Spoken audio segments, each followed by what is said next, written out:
Business as Unusual is a thought-provoking podcast that explores the innovative strategies, disruptive ideas, and unconventional practices driving successful leaders and companies in the ever-evolving world of modern business.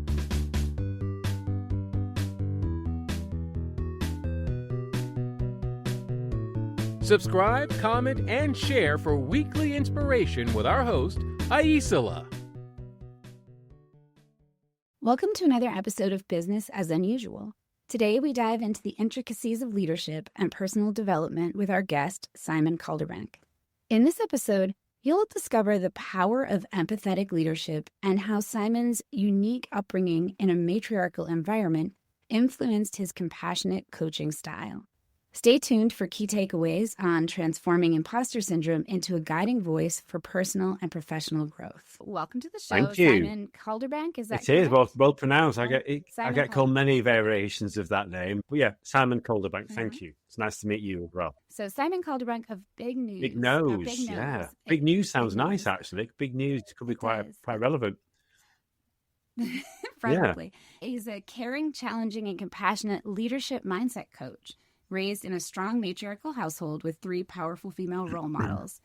His mother, his auntie, and his big sister resonated well on his perspective and empathy, which helped him to develop a caring, challenging, and compassionate coaching style. It was this context that ultimately drew him to support female leaders, and that's a little bit what we're going to talk about with Simon today. Good, yeah. She's up there. The auntie's just out of shot, actually. Yeah, but she's always there, as is my sister and my mum and my daughter. So I've got raised by women and they still look over me. It's nice to have that.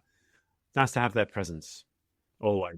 Our families and our communities are so impactful in how we show up and being more conscious of that. I think I have a lot of weird ideas about how community and connection are more important than profit. So yeah. I'm with you on that. I live in an alternate universe.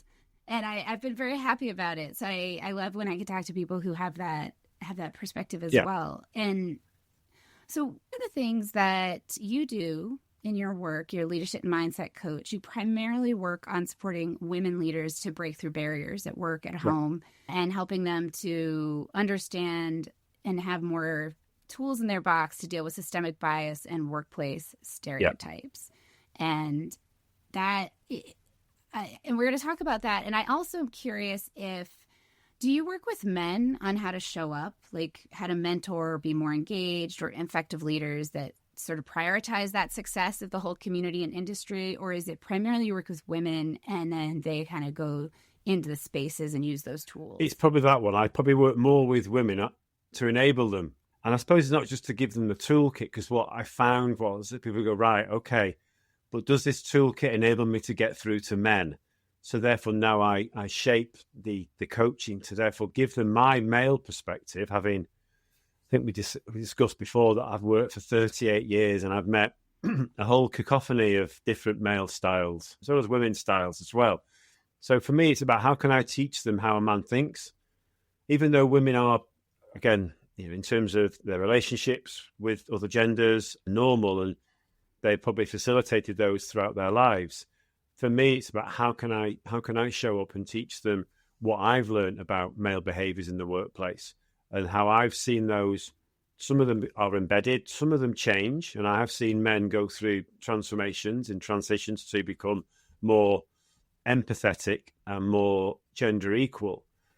But the toolkit alone just enables women to, I suppose, understand themselves better, to give them that realization that they have the power. They have the power to be who they choose to be and who they want to be.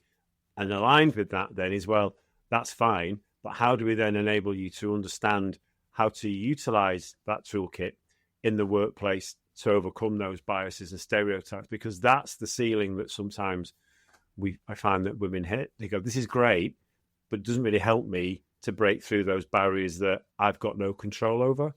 So it's about equipping them with not just the sort of a mindset toolkit, but also the understanding the behaviors that men exhibit. And I still haven't got to the bottom of why men behave the way they do in the workplace, when outside of the workplace, they can behave somewhat differently to the same gender. It's so still working on that. It's a work in progress for me, because I learn more each day about the people I know, the people I work with. And I'm in one company at the moment as an example, and it's this headcount of 66, and there are 4 women. Now, that's a manufacturing engineering, so they're traditionally male bastion environments. But what I'm noticing is, because obviously I'm like an outlier for them in terms of my approach, but they've embraced me, and they're now starting to embrace some of my methodology and my thinking and my empathy. And whilst they accept they are, and can I say this, they call themselves hairy-arsed engineers, typical men. But what they're doing is they're opening themselves up to take on board another perspective. And I think that's admirable. So I suppose in some respects, when I do work in a male-dominated arena, I don't become them. I stick to who I am. So they start to understand how they can potentially become a bit more like me. But I suppose it's just knowing the room, understanding the audience. And because I say to them, you've all got wives, partners, daughters, sisters, aunties. How would they feel if you spoke to them? How sometimes you might speak to some of the 4 women who work in this place. How do you think that might make them feel? So it's constant a repetition of message, but done in a way that makes them feel, the men that is, encourages them, makes them feel safe. It's because for them, their role models have been sexist, stereotypical, full of bias. So they bring that with them. I suppose my role in my own little way is to sort of hopefully chip away at that and show them that there is another option. There's another choice. And fair play. They are starting to embrace that slowly but surely. We're 3 years in now and I'm still there. So I'm hoping that they are seeing that my perspective has a place in their perspective as well. But sometimes, But every now and then they revert to type and it's like, okay, back to the drawing board. But they understand why that happens. It's just making them realise that by practising a different behaviour, that will then overtake their existing behaviours. So, work in progress in that respect. Yeah. I mean, there's no arriving, right? Like there's always more work to do. Always. So, more learnings and more context and appreciating that these behaviours they exhibit have been with them for, some of them, 35, 40, 50 years. So my introduction is going to seem out of their comfort zone. And so, there's a long-standing opportunity to make them see the world differently and appreciate and respect other genders just as much as they appreciate and respect their own. Right. Well, and I'm kind of curious about that in terms of it seems to me, I'm extrapolating here, that being raised in such a matrilineal or matriarchal space, perhaps you were conditioned a little differently. And so you probably had to learn how to talk to men effectively. Do you remember doing that? Is that an experience that resonates? That like sort of you came from this place and you had to kind of figure out how to be successful in that world and communicate effectively? Or because I was. Am I making sense? When I was younger, I was. I mean, I never really thought about this, but because my influences were so female, and my auntie and my mum were very much into theatre and amateur dramatics, and my auntie was exceptionally good. I mean, she won the equivalent of Oscars in the amateur world, so she was incredible, and people would travel for miles and miles to see her perform. So the world I inhabited was very female-driven. And in terms of gender, it was all the male influences for me were gay. So I was very much in this really different gender world. But at the time, that's all I knew. When I realised I was a bit different was the influences of friends and other people. And I used to get quite a considerable amount of stick. I suppose you would call it bullying. At the time, I just used to go, well, I know nothing else. But I remember thinking back now, because my dad left when I was 4. So there was, the male influences I remember were gay men. So so for me, that's all I knew. And I think you're right. I had to probably readjust. But as a young teenager, that's who I was. I kind of took the stick and took that bullying just as part of being a teenager, part of growing up. It wasn't until I was probably 17, 18 that I became more comfortable and confident, and I started to use different skills and different communication styles. And I found that by using, I think probably not heard this before, is by using humor. I found that using humor would allow me to cut through. And I think by being self-deprecating as well, that seemed to work. So you kind of find your place, don't you? Because obviously when people who know me now say, when I was younger, I was really quiet. What? You? Yeah, I was really shy. Really shy. Because I didn't really feel comfortable, because it was almost if I told my story, the expectation was that I'd get stick, or I'd get bullied, or I'd get called names. And I got, God, some of the names I was called, and I think about it, not just at home, but in school. At school, it was a different type of sort of mental bullying. But because my family were all rise above it. The women were all rise above it. Every time you leave this front door, you are on a stage.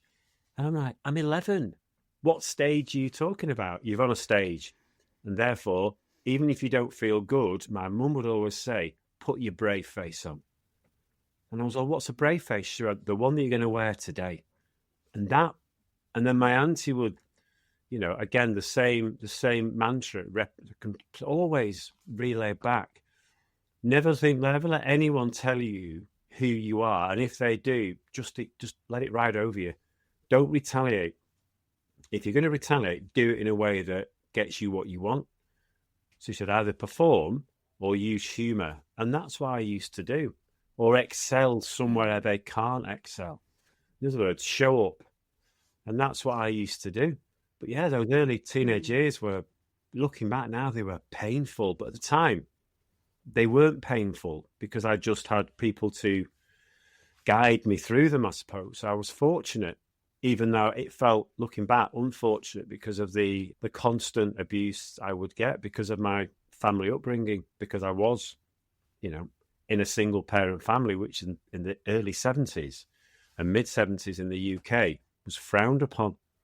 Again, people look for anything to make themselves feel better.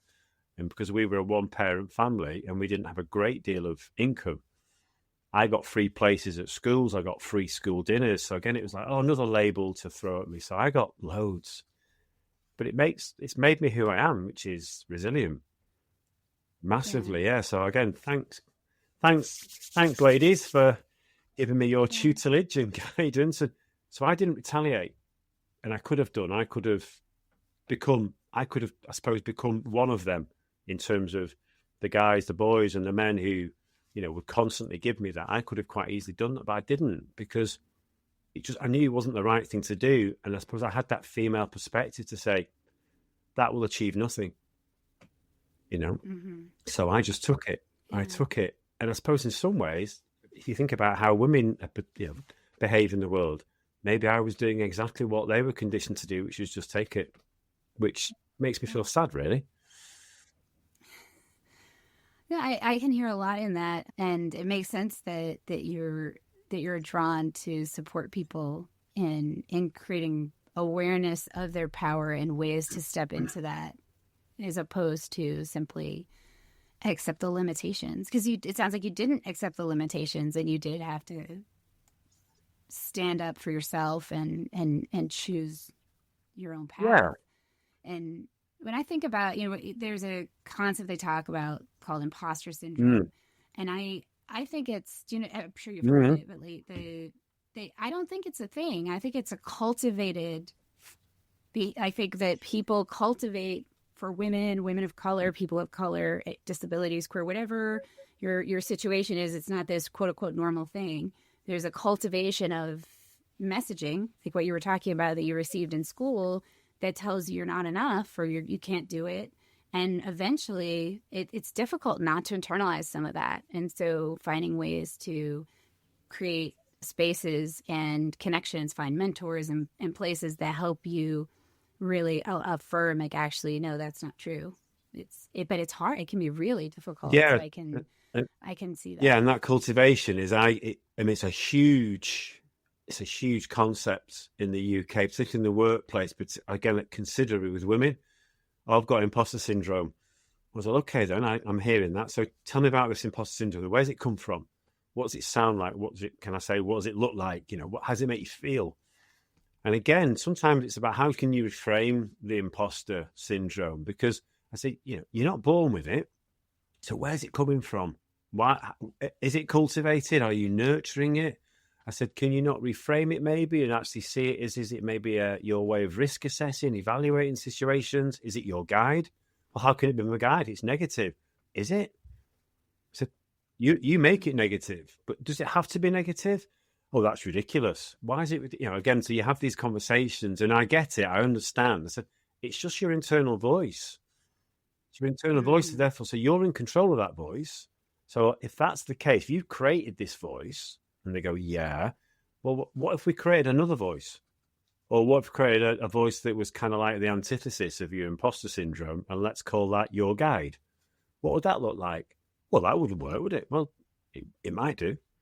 So why don't you have both of them? So you can have this voice here and this voice here. Like I think the old adage was the angel and the devil on your shoulder. So all you're doing is listen to one. Yeah. Create another one that kind of counteracts and counterbalances this one. So risk assess, evaluate.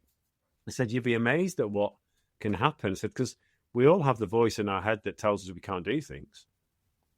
But there's also a voice there that we can create that tells us, I can do this, I can do this. I said, so your belief systems are what drive your imposter syndrome. I said, so why don't we just look at introducing new belief systems? We can't do that. Actually, you can. And here's how. And then it's like, wow, okay. So it's always going to be there because you've nurtured it, you've cultivated it. It's never going to disappear. But what it can do is be quietened. And you have the power to do that. You can quieten it down, but by doing that, you need to have something here that's louder, that's more prolific, that's more impactful, that's more useful. And that's your guide. And then all of a sudden, when they realize it and feel it and see the impact it can have, it's all, well, why have I done this before? Because maybe no one's ever asked you to look at it differently before. You've just accepted it and kept watering it as you cultivating it. Cultivate a new voice. That's all I did. Yeah. Cultivate a new voice that told me that I can do things, and there's my template, and follow it.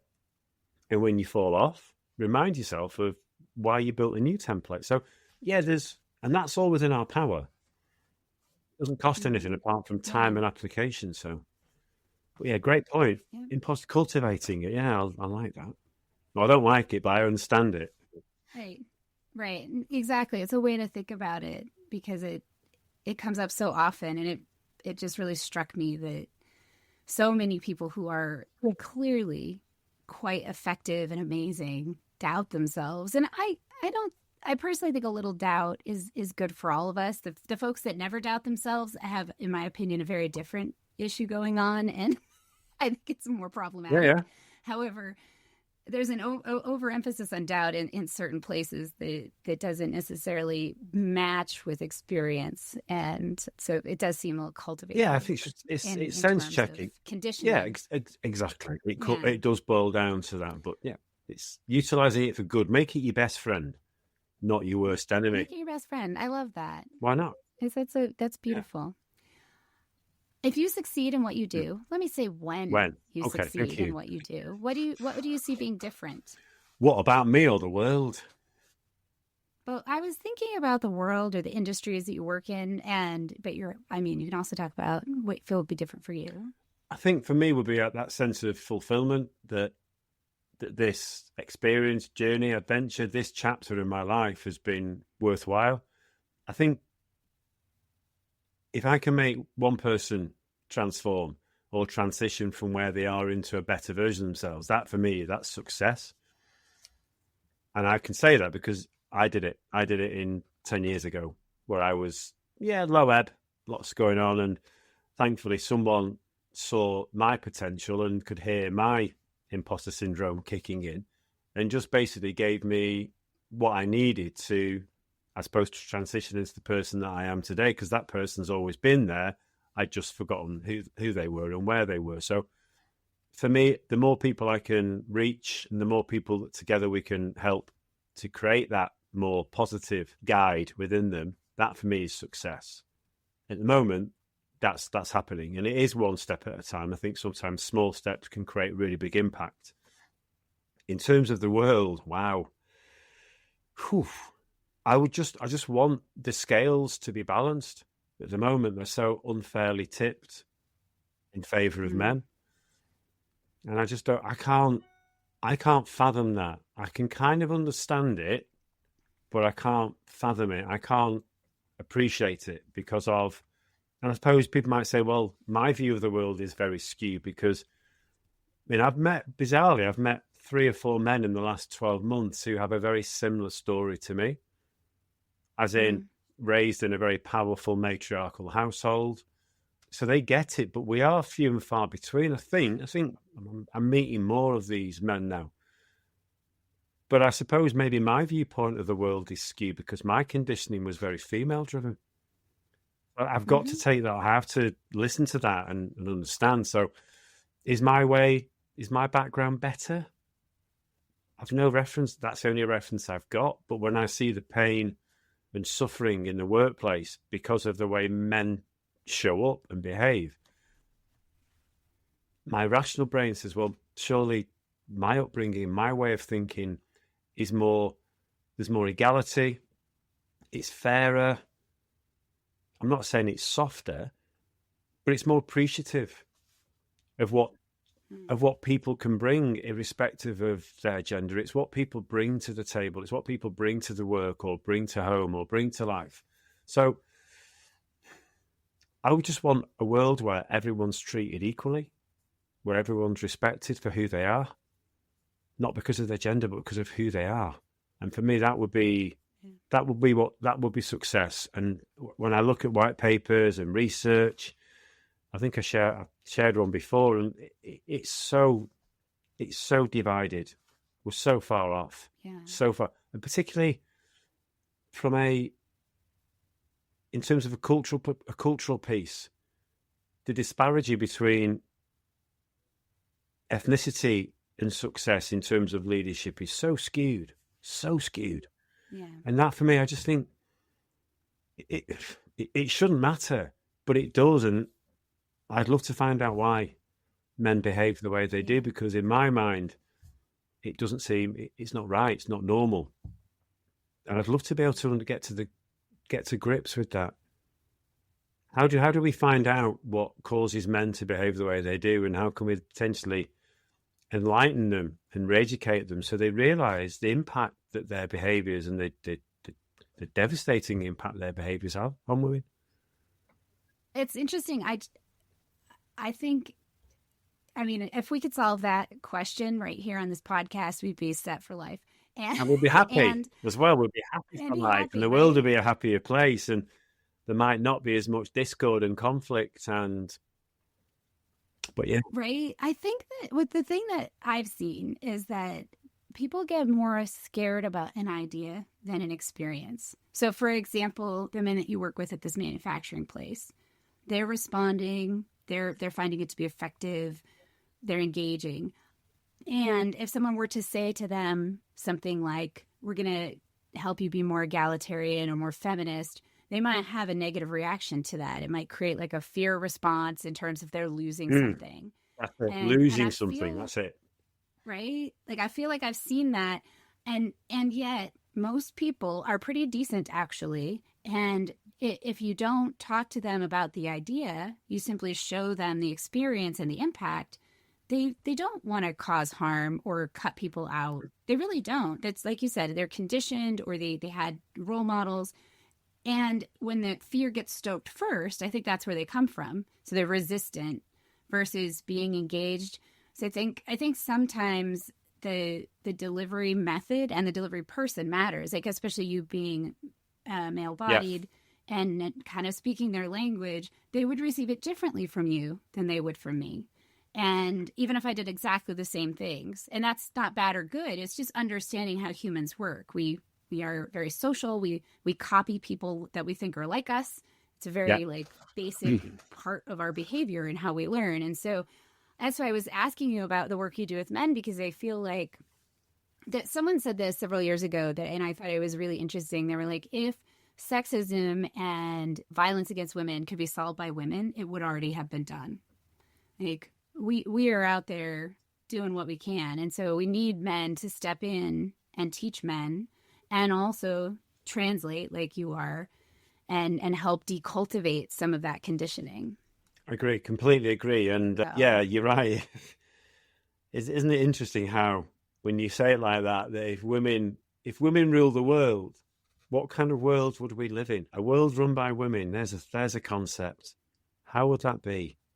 Maybe that's success. Maybe that would be. Would there be as many wars? Would there be as much conflict? I don't know. Who knows? But yeah. But why shouldn't we work towards that? Or why can't we all run the world? Yeah, it's like that. I love that Sinead O'Connor quote where she said, "I don't think the opposite of patriarchy is matriarchy. I think it's fraternity. That's we need nice. to be in community and mutually supportive. Yeah, and as we are out, things. It feels the work. I know it feels as the workplace kind of creates these. The barriers seem to materialize, and I don't know what goes on in people's homes, but so before when we reference to men at work, so how do your partners feel or your children? Well, I wouldn't speak to them like this. Right then. So when's that penny going to drop then? That the person you are at home, why don't you bring that person to work then? Why don't you bring that empathy and that support and that nurturing? Well, and again, because it's the conditioning of this is how we are at work. No, it's not. Just be consistent. Yeah, be consistent and understand why you are the way you are in work and look around you and ask people how it makes them feel.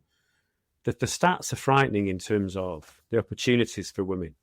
Frightening. And the research piece, again, that I think Emily Faust had done in the UK with 400 female entrepreneurs that, and I'm not too sure where she's got the figure from. I trust her and respect her. But if women had the same opportunities as men in business, we could be looking in the UK alone at value to the economy of £250 billion. That's a game changer because men are funded more, men are invested in more. You know, female entrepreneurs, whilst there are some great success stories, there's not as many as there are men. You know, AI is built by men. It's created by men. There's lots of areas where women have been so dominant, and yet they get overlooked. Men are frightened. Men are frightened. I think there is a definitely a fear of loss that gets cultivated as well, and it's a perspective shift in terms of how do you view success. Like for me, I win when you win. I am interested in sitting in the discomfort until we find a solution that is actually going to be effective for everyone. And maybe I don't get everything I want, and that's okay, right? Like if everybody can get something they need and there could be some real movement forward, that's worth it to me. And what's interesting to me is, once again, I think the majority of people actually have that instinct, and it gets trained out of them, or they're in situations where they're very reactive to that fear of, oh, I can't, I'm not going to get what's mine, because they've been working. They spent 20 years under someone's tutelage or shoe, right? And then they're like, oh, now it's my turn. And so I don't even blame them for that. That's what they know, right? And a lot of times when you can speak to people in a very effective and connective way, they are open to doing things differently. They're not as committed to it as they are conditioned to it, right? And I think your point around the idea, it's important who delivers that and how it's delivered. But when you do show people an experience and you can share with them the impact, that's when I think real change can be embraced. Because understanding the impacts of behaviours, like for example, when you tell people to stop doing something, if you can stop doing this because this is the impact it has, that's received very differently. Stop doing that. or stop doing that because this is how it's making me feel, or this is the impact it's having. So again, there's just by giving it that caveat, you say, adding that perspective onto it makes such a difference. Oh, okay. I didn't realize. I didn't know that. Well, now that you do, what can we do differently then? What can you do differently? What can you start to do? Because when you start to do this is the useful impact that it will then have. Oh, right. It's a simple feedback loop. Yet we don't offer it. We just have to stop doing that. Start doing this. Okay, why? Give them a reason. You say, give them an experience, share with them the impact it has. And then I see change. That has to be done consistently, that word again, consistently, for that progression to start to build. And if people get it, then that becomes the default. Yeah. So people can change. People say, I can't. Remember, my folks, well, certainly my mum, my dad, from what I can remember, there's no such word as can't. And we all laugh. Yeah, there is. There isn't. And I only realised what that actually meant probably about 10 years ago. Neurologically, there is no word. Can't doesn't exist. You can not want to do something, but there's no can't. It's just a choice. We have the ability to do whatever we want in here in terms of how our brain connections work. There is no can't. So my mum was right all those years ago. I just didn't believe her because I was a kid. No. Yeah, she's your mom. Yeah, well, exactly. There is no such thing as can't. There's just I don't want to. And that's the difference. So anyone can change if they want to, or if they can understand the impact that might, and it might not impact on them, but it might impact on those people that they respect and love. I think it's that, we're looking at a dads and daughters campaign again, and people say, well, yeah, but they're just words. Well, if we can understand dads as in leaders and look at them as dads and dads of daughters, what difference would that make? Would that help us discover more about how they think and why they behave the way they do? Because we kind of create more of an emotional connection. So we kind of almost remove that workplace mask and speak to them as dads, not as the CEO, because the CEO is just what they do. So again, some ideas around that, and that conversation started with two big organizations, and I mean big organizations, both in the financial space as well, which is very male dominated. So there are and this is with men, there are male allies out there who have got really strong gender equality programs. And these are two big, huge banks. One's a big bank and one's a big accountancy practice, like global. That for me, that's progress. But it's slow. It's how do we make that, how do we create a better momentum? And that's where I come in to sort of say, okay, different voice, no emotional connection to your company. Yeah. How do we create change? How do we put the foot, the foot to the pedal, or the pedal to the floor in male speak? How do we get more gas in to get more? So there's some really good conversations happening at the moment, and there is desire, but there's also a tiredness in the UK. There's a tiredness around gender because we've done that. No, you've not. You've just touched the surface. It's not a tick box exercise. It's a way of life. It's a way of thinking. It's an MO that you need to embrace, because you're just creating all this discord and disharmony in your workplace when it could be so different. Yeah, right. Yeah. And it's good business. Like, that's the other part. I think you said there's a research that shows that, and the largest transfer of wealth is supposed to occur in the next 15 years, and significant portions of it are supposed to go to women. So we'll see what that happens. I mean, so what advice would you give your 18-year-old self? It's my favorite question these days. Always keep your eyes open. Always keep your eyes open to the opportunities that present themselves, and always I'm going to listen to your guides. Listen to your guides, and those guides might be family, they might be friends, they might be your own guides. Those voices. Listen to them and understand them and trust them. Trust them. That'd be my advice to my 18-year-old self, because when I see my 18-year-old self, I was just about to dive into an interesting world. It's a great world. I loved it. But yeah, I'd probably say, keep your eyes wide open. There's more to life than what's in front of you, I think, immediately in front of you. So have a wider perspective. Yeah. That's good advice at any age. Well, I say that to my children. And my daughter has taken it beautifully. She's very calm as well, which is lovely. And she's a bit off the wall, which I think is wonderful. She's a bit quirky. As she calls it, goofy. I'm a bit goofy, Dad. I went, nothing wrong with that. That's fine. That's who you are. Embrace it. So, yeah. Mm-hmm. Everybody's a little goofy. Yeah, I hope. I think playfulness is important. I think you and I are quite goofy in our own way, but it's about being true to yourself, isn't it? I want her to be authentic. Yeah. And not have to play a game to appease people. I said, if you're playing games, you're with the wrong people. Yes. So, yeah. Agreed. Yeah.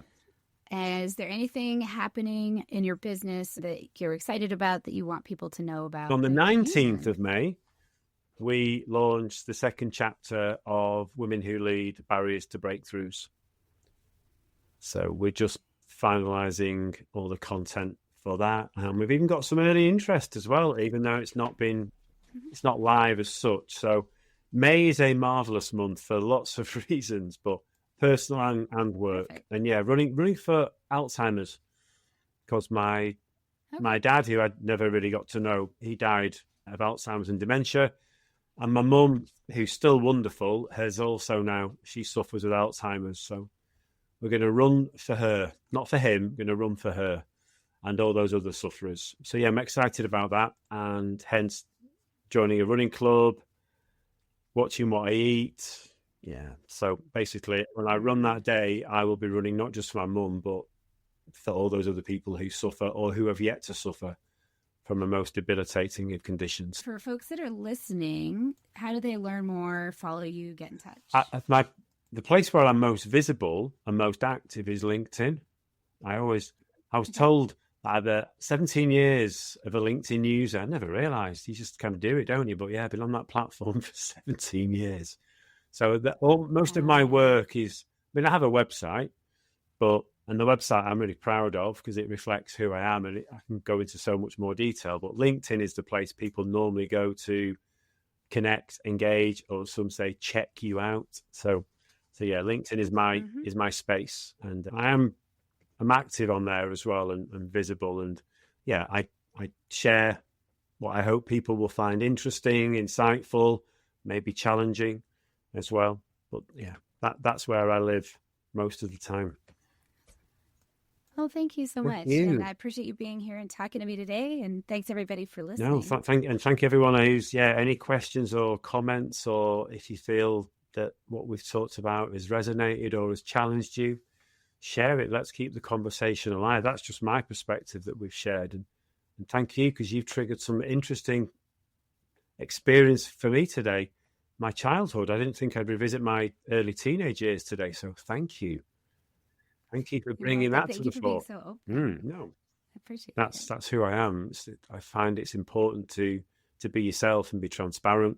Helps me as well. I'll now go for a walk, probably on a slightly different cloud than I was before. I will, because I feel lighter. So thank you. Oh, good. Thanks so much. That's awesome.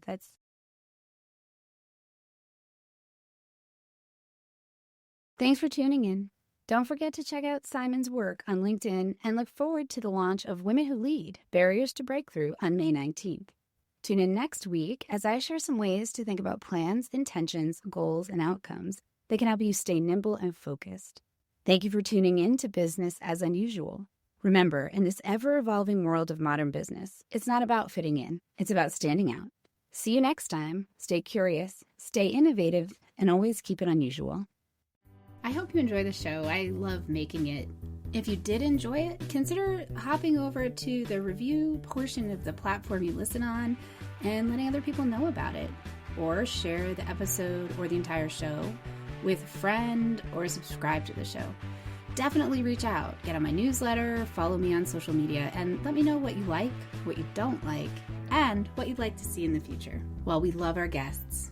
Appearance on the Business as Unusual podcast or any Bicurean consulting production is for information purposes only and is not to be considered an endorsement of their business practices, or character. Please properly vet anyone you find through this podcast and generally before you do any business with them. Thank you for listening.